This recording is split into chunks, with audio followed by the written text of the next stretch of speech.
ताकिया का पीछा रहुएले जाई है हमरो बाइछा कौन सब बता देख ली जाच के कि हम हाई दीवाना कली गाज के हम हाई दीवाना कली गाज के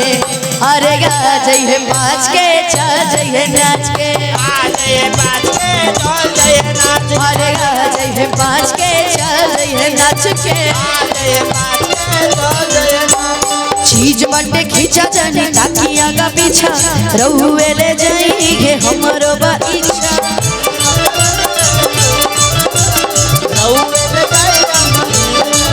कौन सब बता देख ली जांच के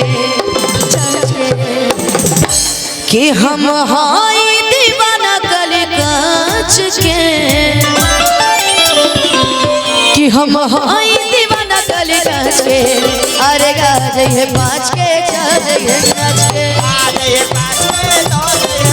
अरे आ जाइए पाँच के चल जाइए नाच के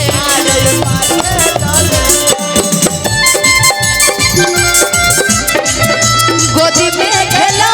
के चाहिए बड़ा गोदी में खेला लड़का तो के पापा को होता और भैया जी के चाचा को होता लड़का तो के पापा को होता और भैया जी के चाचा को होता आ जाइए बाजे आशा में दासा बिगड़ रवा पानी ये हमारे स्टाइल ये रानी ऐसे ना नजर करे जा पतानी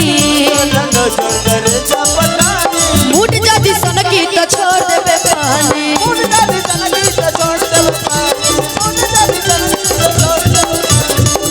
कि आशा में दासा बिगड़ने रहुआ बाबा अरे ये हमारी स्टाइल ये रही ऐसे ना नजर करे जा पता नहीं अब मूड जदी सन की तो छोड़ देबे पानी पानी स्टेज हम दूरी का घुमाच के कि स्टेज हम दूरी का घुमाच के हम हाई दीवाना कली कांच के हम हाई दीवाना कली कांच के अरे गा जाइए पाँच के चल जाइए नाच के आ जाइए बाजे अरे गा जाइए पाँच के चल जाइए नाच के आ जाइए बाजे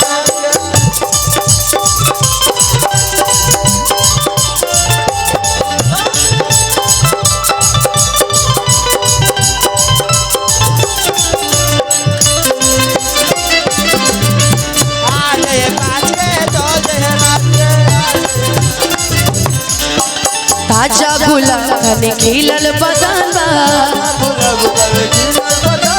एक ही से पीछे तोरा पागल पवन बा एक ही से पीछे तोरा प्रिंस प्रियांशु के भी कुछ अभिमान बा तेरा में तोरे भी सबस रोशन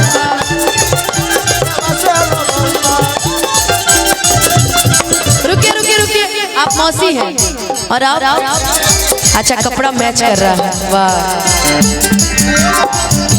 मौसा कहाँ है अच्छा